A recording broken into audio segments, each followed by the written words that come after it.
Got it. Got it. Hello, everybody. We're here today with Franco LoPresti and Mercedes DeLaZerda. Thank you so much, guys. The stars of the upcoming Lifetime Christmas movie, well suited for Christmas. Thank you for joining us. Yeah, thanks for Hello. having us. Thanks for having us. Tell us a bit, what's been the main element in Rachel and Brett's character and the movie in general that fascinates you the most and drew you to join Well Suited for Christmas? Mercedes, do you want to start? Sure. Yeah, so for me, the thing that drew me the most to Rachel was just the fact that she was so confident.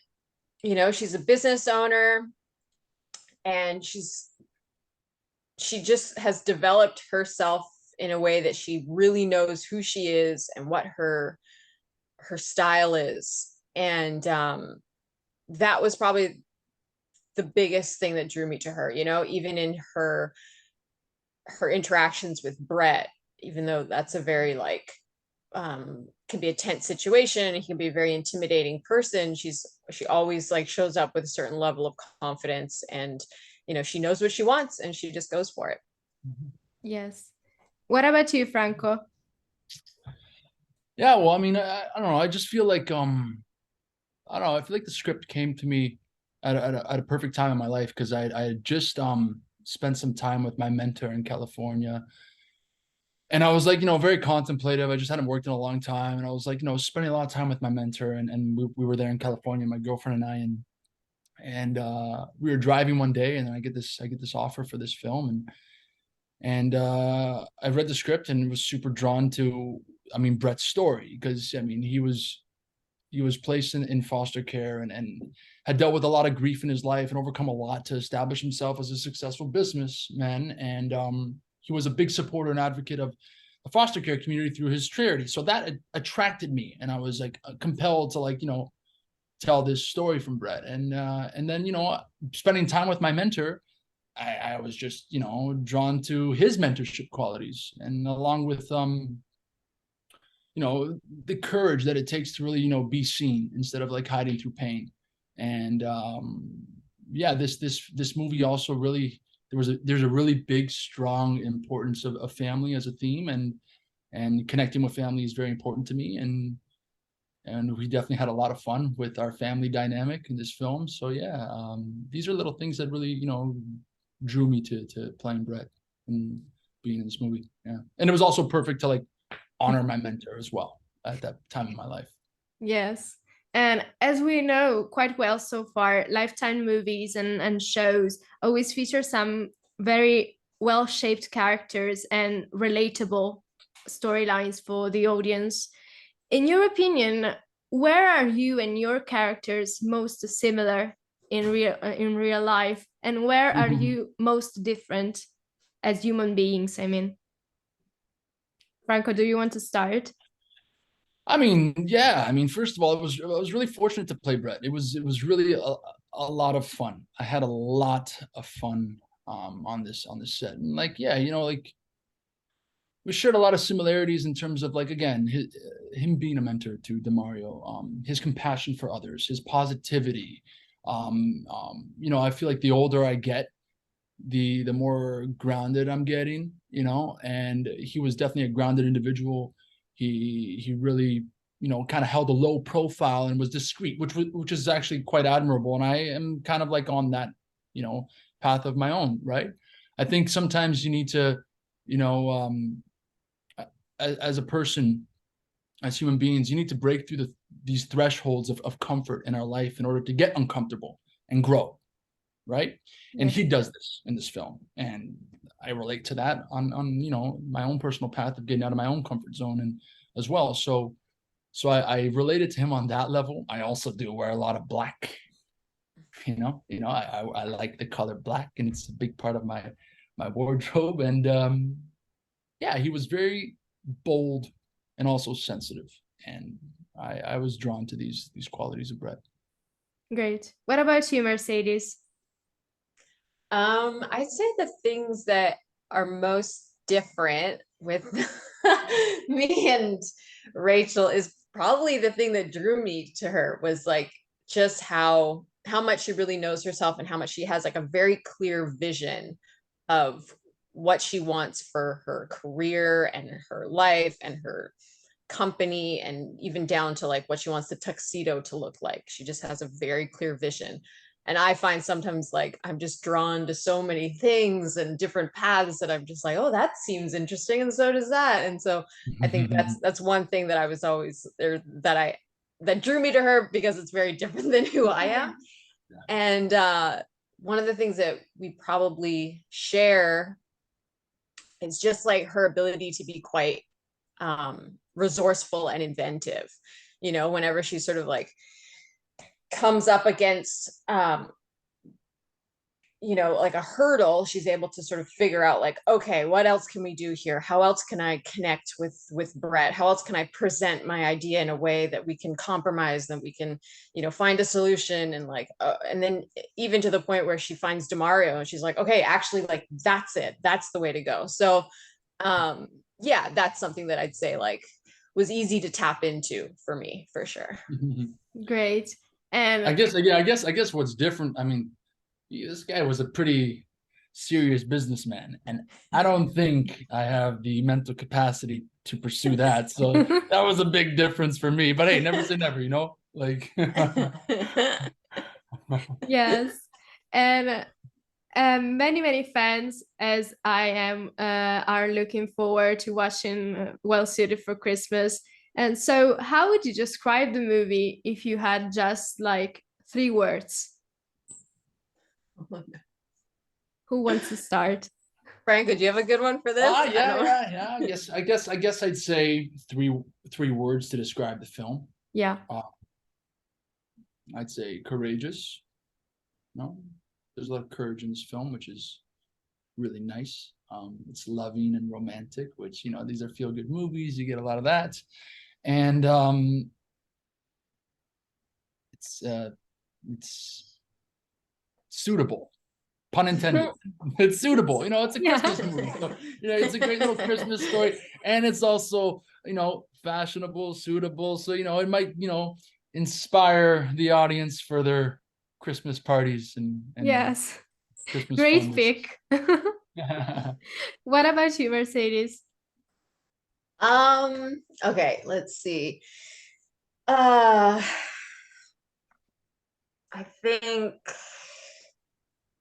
think modern could be a good Yes. word, because, you know, it's not necessarily like a traditional Christmas story. There's a few things that happen in there that you don't, or not even a traditional like Lifetime or, you know, that type of movie. There's it's a bit more dynamic, and there's a lot going on, and there's maybe a few more kisses than than you would normally see. Yeah. Another one would be, and also the fact that like both characters, they don't, you know, there isn't one that sort of concedes to the other. They both really stand their ground for like the duration of the movie until they can, like, yeah, it's which I don't think you see very often. So that's pretty cool. Another one would be maybe Familia. It's definitely like family centric, and the family really plays a big role in helping these two characters be able to understand each other and come together.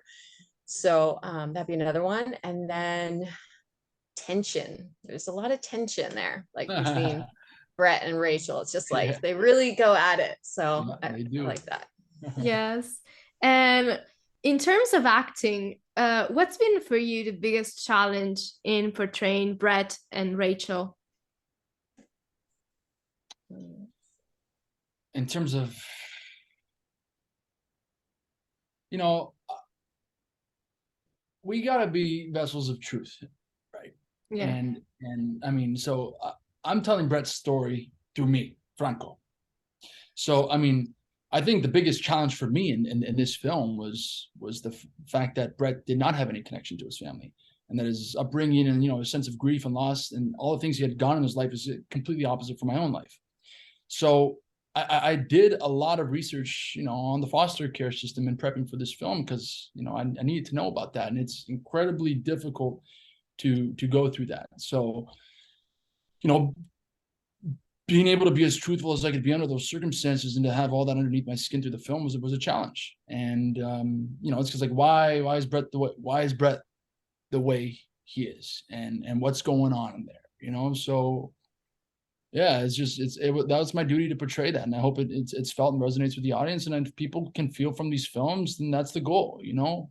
We all want to be connected and feel something, whether it's emotional or tangible, right? So that was a challenge for me, I'd say. Yeah, absolutely. And also considering the fact that foster care is such a huge topic also for the audience to deal, it was important to deal with it in a very serious way.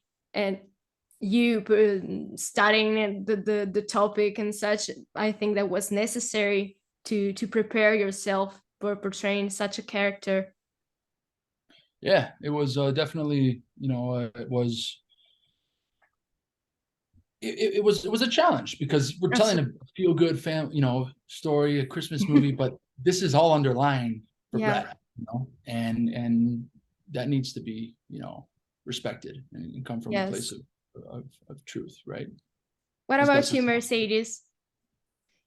Yeah, I think that's I think the challenging part is like for me realizing what it is as an actor, you always want to defend your characters and you justify that they're like this because of, you know, these circumstances and everything. But then at the same time, for me, like I found it challenging to stick to that because that's very important, but also recognize how Rachel needed to change and like what her shortcomings were.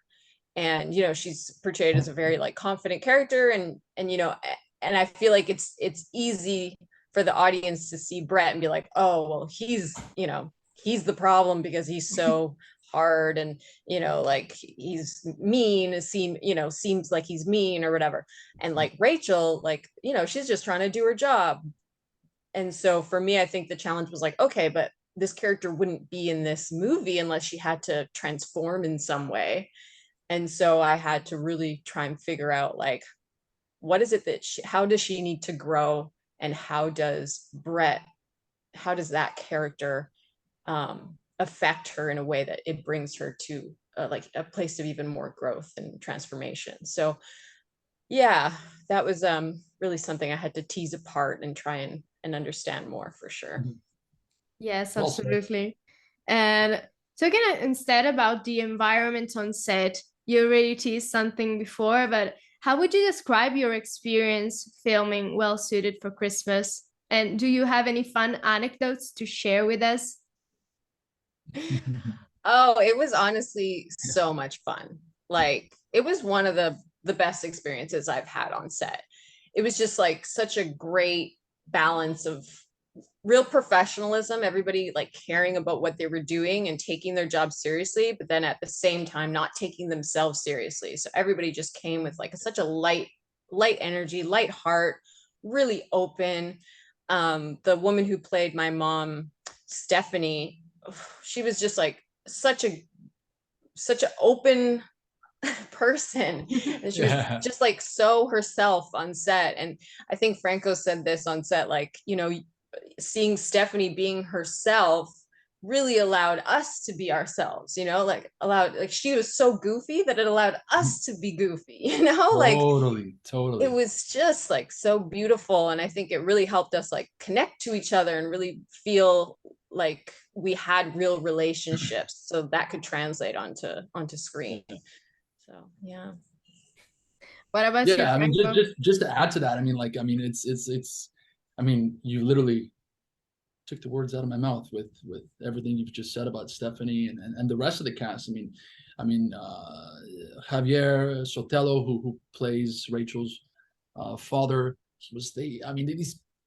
Demario Truitt is played by Gabriel Hudson, and Allison Busner. I mean, everyone was just so bubbly, and it was such a feel good, silly, light time where it really brought us all close together. And I think sometimes we were like literally having way too much fun, and like laughing to the point where like, okay, we got to like we're shooting a movie here, like we're having too much fun. We got to be like be professional, and you know.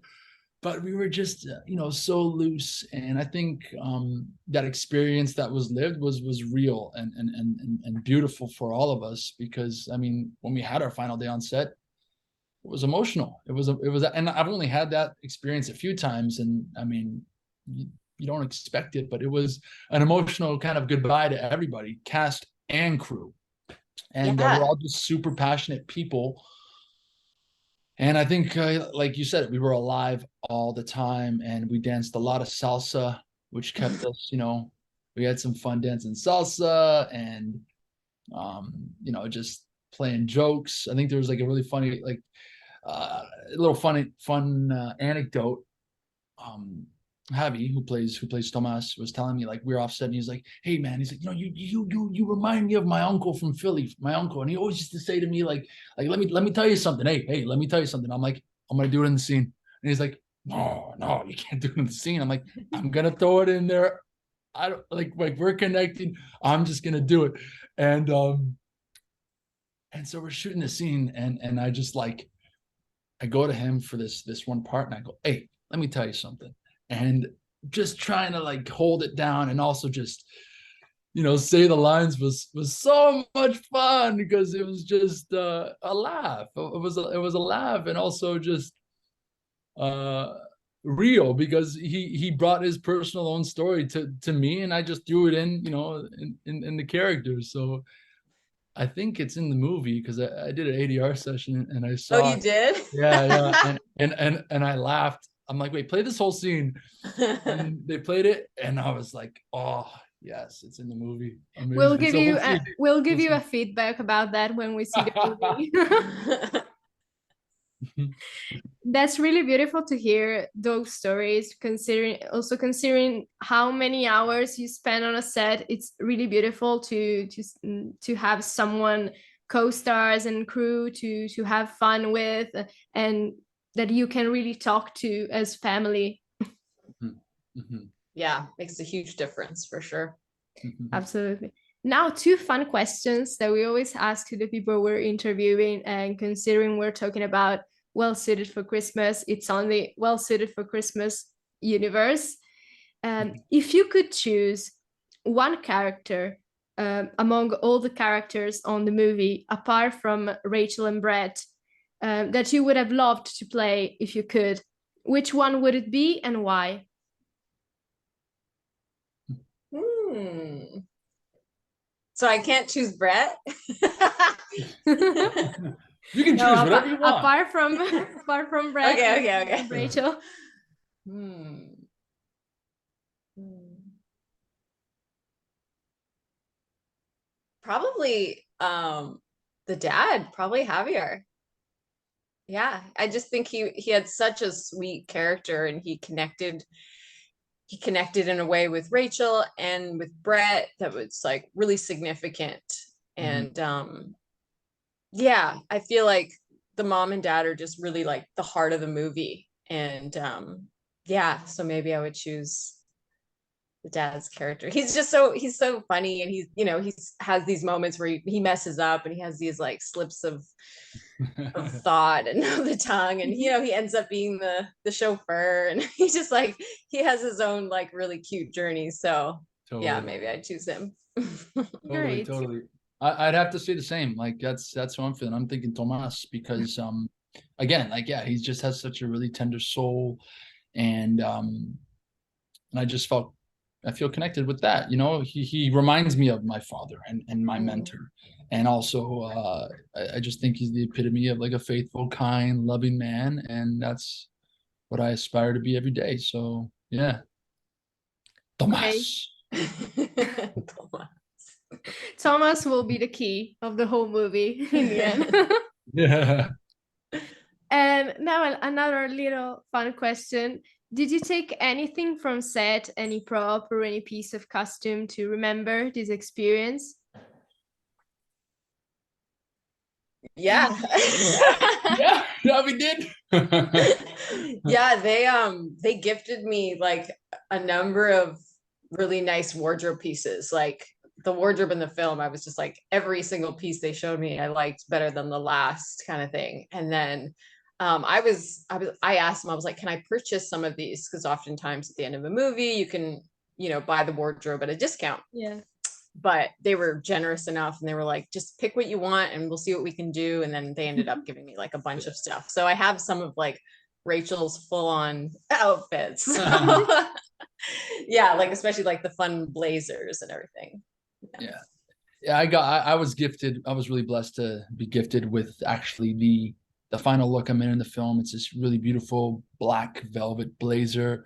It was, tailored to me, and I was in love with it. And our costume designer, Sarah Carroll, I was like, please. She's like, I'll see what I can do. She gave me that chat too. And anyways, it was April when we shot this movie, and we got a Christmas present in April. So yeah, it was a really nice Christmas present. an early Christmas present, and it's a really beautiful piece that I've added to my closet. So thank you, Sarah. Great.